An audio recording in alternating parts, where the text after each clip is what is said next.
I started my Chinese study August 15th, 1960, at 9 a.m. Wow, 9 a.m. Yes. I had a very good teacher from the Monterey Army Language School, and he taught me part-time. So, and he gave me my first Chinese name, Kong Jerome. Yeah. And I used that name until I went to China for the first time. And I got to China in May of '72, almost 12 years later. And I gave them my Mingpian. Yeah. And they looked and they said, Kong Bushing. I said, Wei Shema Bushing. They said, don't you know we're in the midst of criticizing Lin Biao and Confucius, and you have the name of Confucius. We must give you a new name. So they gave me the name Ka'an, Muzapanda Ka, Joanlida An. And that's not as nice a name as Kong Jerome. So I had two names. I still have two names. Although now in China in recent years, people often call me Kong. Confucius has been revived and resurrected. Confucius Institute. Yes, everywhere. Of course. So my name can be again used. In Taiwan, they didn't like my getting close to mainland China. And the Lian Hebao had a front page article criticizing me when I took Senator Kennedy, Ted Kennedy, to China in 1977, 78. Lian Hebao said, well, you can forgive Senator Kennedy. He has to go to China. He wants to be president. But you can't forgive Professor Cohen. He had the name of Confucius. And now in China, he uses this other name. How can you trust somebody like that? Mm-hmm. Actually, I used whatever name they wanted to call me. So, you know, I like to joke. And I say, call me anything but late to dinner. Yeah. And you study Chinese law. Actually, you are seen as the godfather of China's legal study in the West. Yes. Yeah. When I met Zhou Enlai in 1972, I guess it was in June, 16th, he said to me, I understand you have done many books about Chinese law. And he said it with the tone of somebody who thought I had made more of Chinese law than China had. So he seemed incredulous that I could spend my time studying Chinese law because he knew how little law there was in 1972. You interviewed many people in Hong Kong, right? Yes. Before you wrote the book about China's criminal justice. Yes, I spent 1 year, 1963, 64, interviewing people from mainland China while I was in Hong Kong. And I interviewed three kinds of people.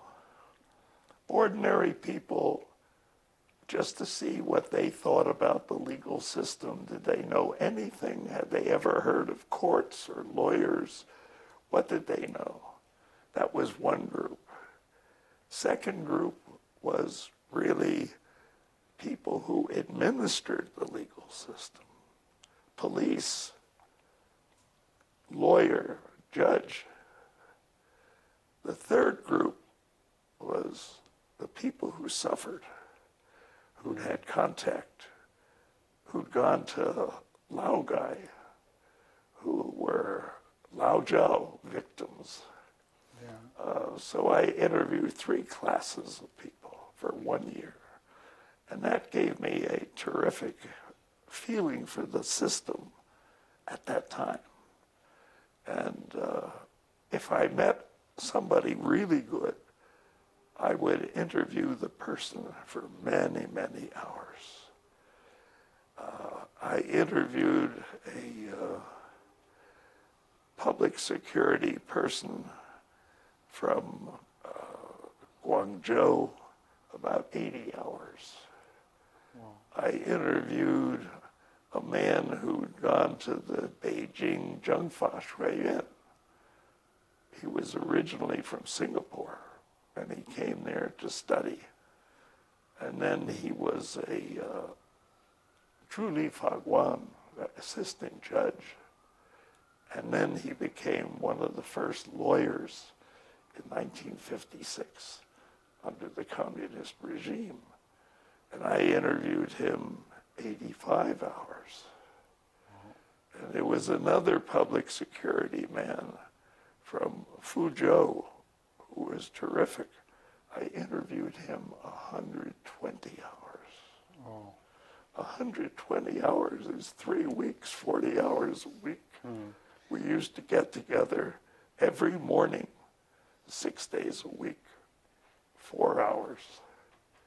So, and I interviewed lots of other people, but these people were the most interesting. They were the most professional. They had the most experience, and they were highly intelligent people, even though they didn't have a very sophisticated university education. So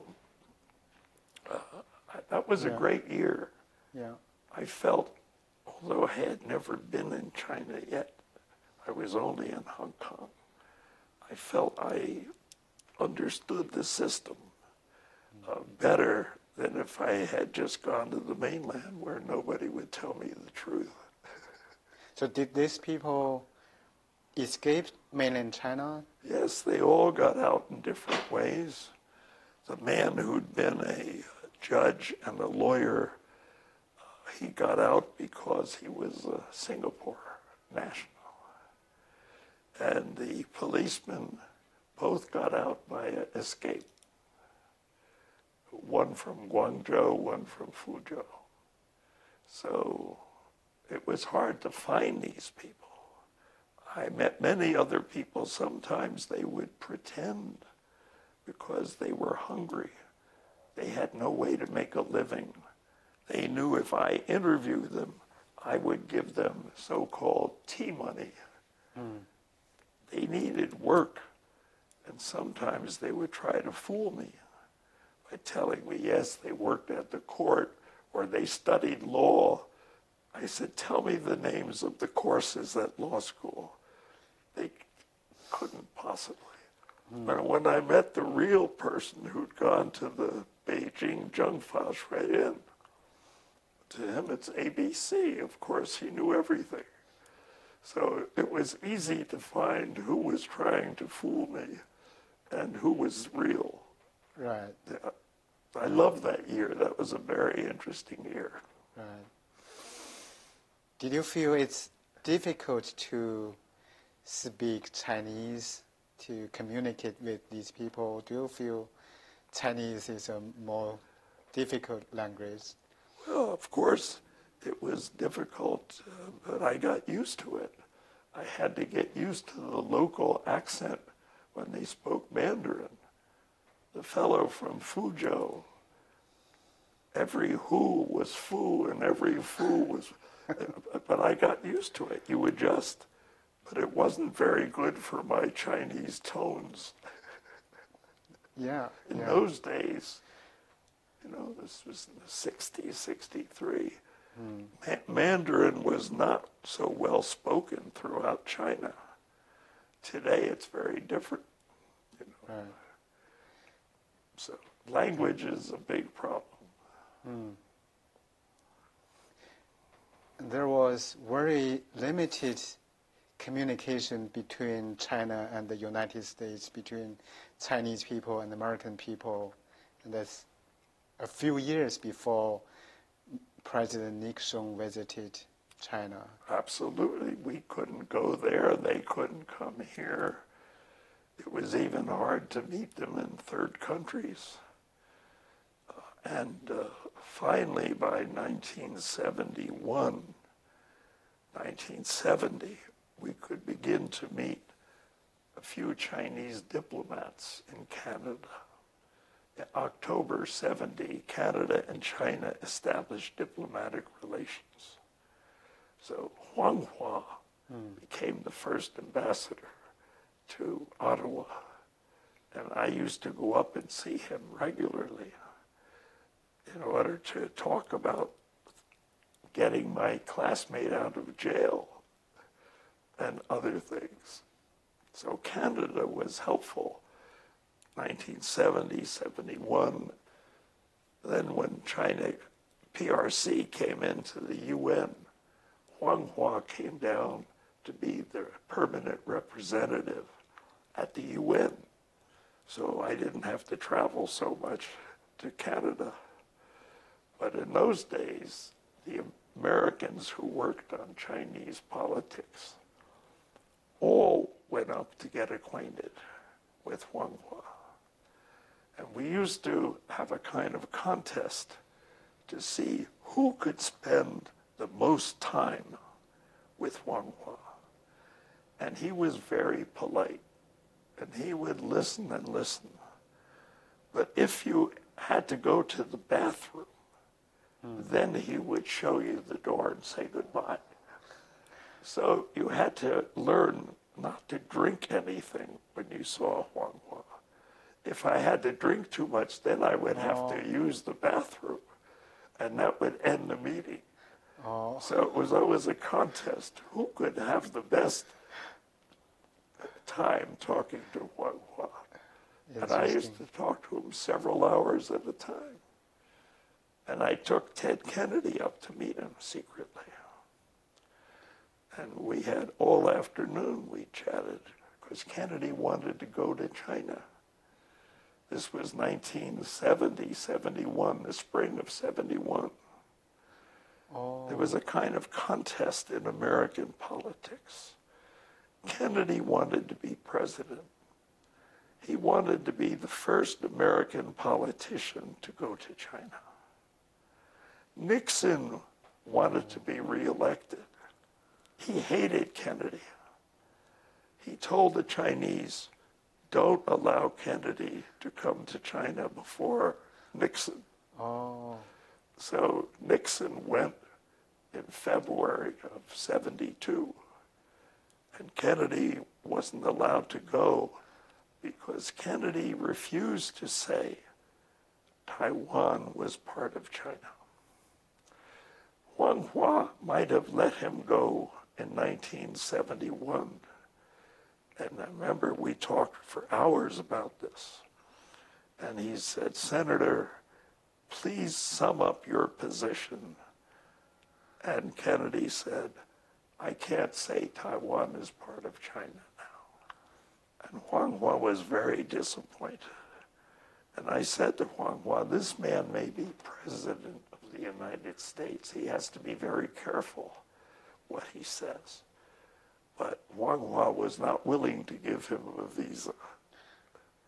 So there was a kind of, who was going to be the first American politician to go to China? Obviously, Nixon was president.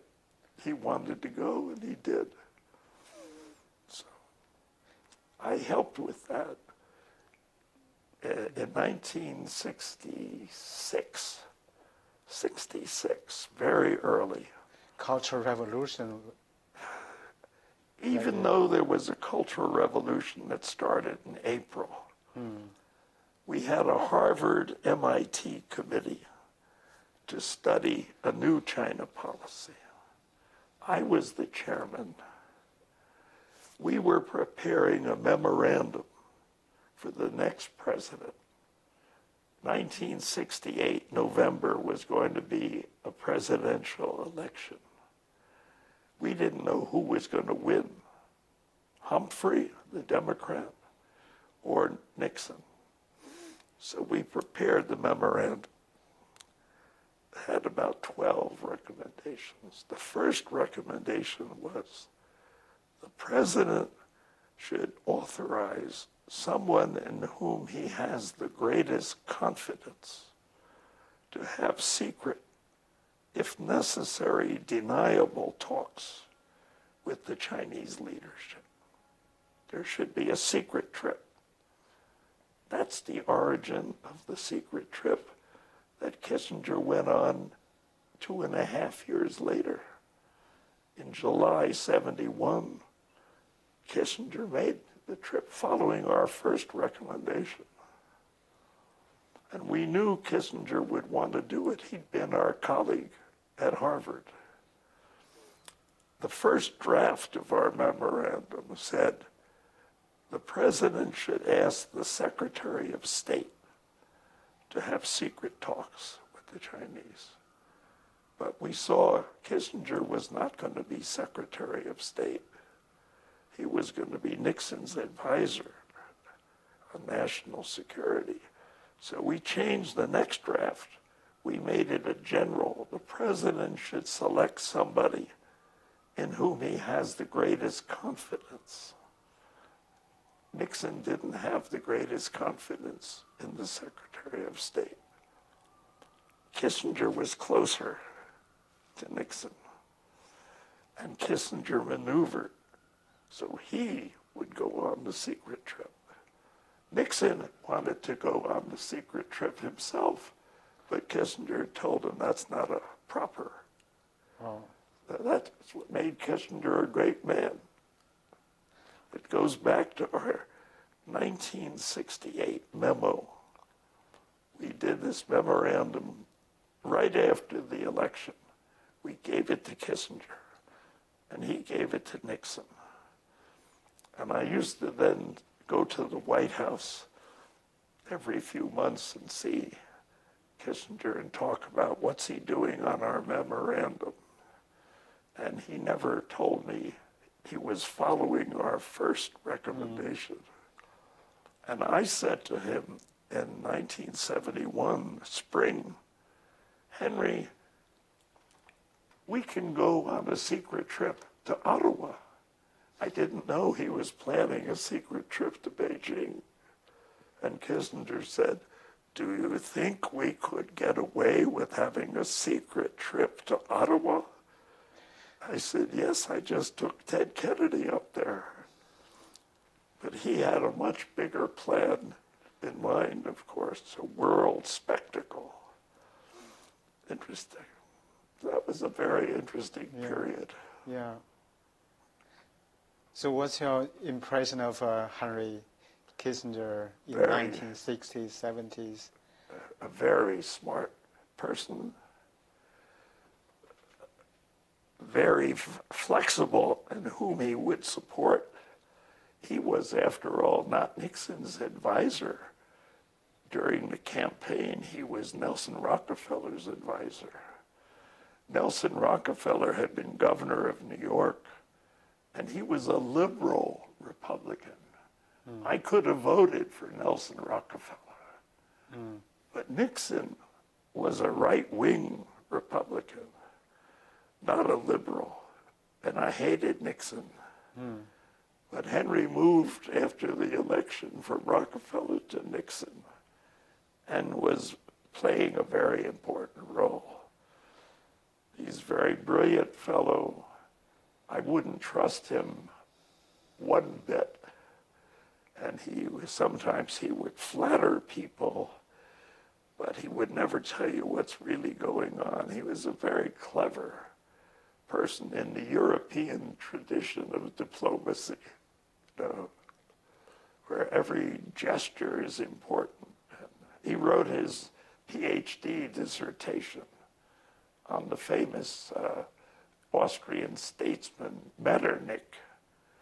And Metternich was a very subtle person. They always joked, the European diplomats, when Metternich died, they all said, I wonder what he meant by that. Yeah. Very subtle. Yeah.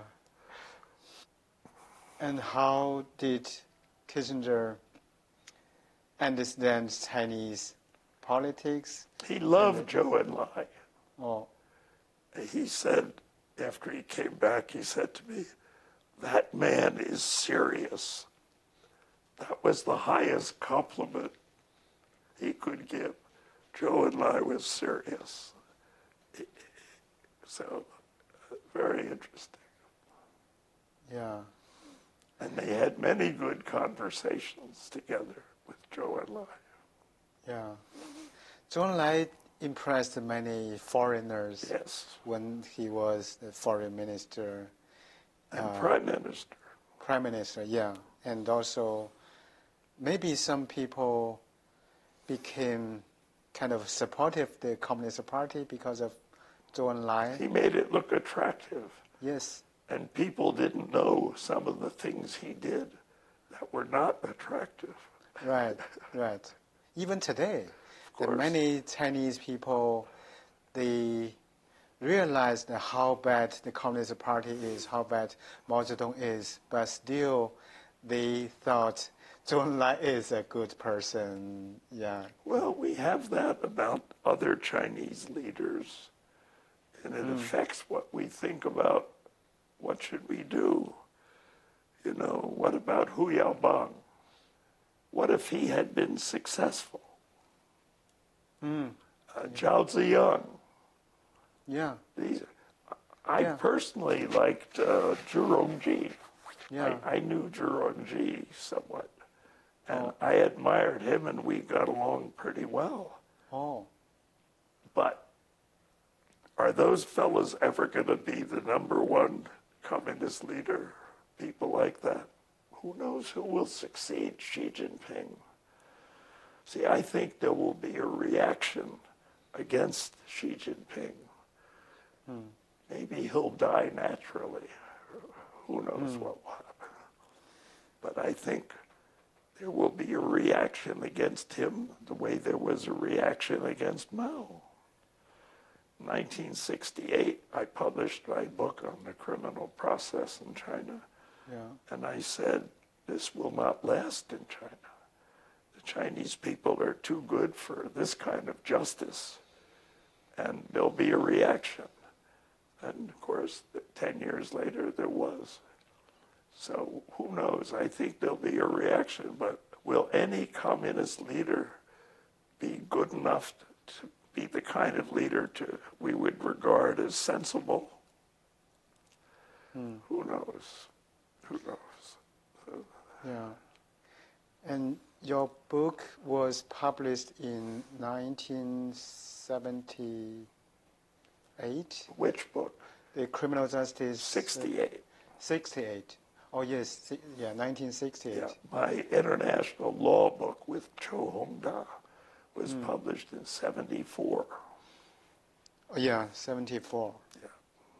So at that time, very few scholars in the United States and other European countries knew about the Chinese law, right?